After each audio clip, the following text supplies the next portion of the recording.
Assalamu alaikum and welcome to Solutions Nerds. In this video, this is just a simple video where, for example, I open the file explorer in my Windows and this page shows up, but whenever I want to open this file explorer, I want this page will be my opening page. Now how you can do that? There is a simple way to do it.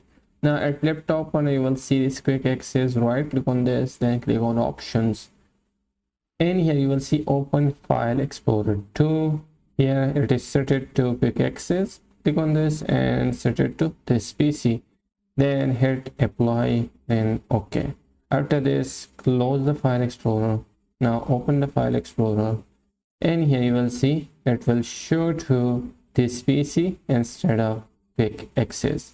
And for more videos like this, subscribe to Solutions Nerds. If you have any question, comment down below. Thanks for watching.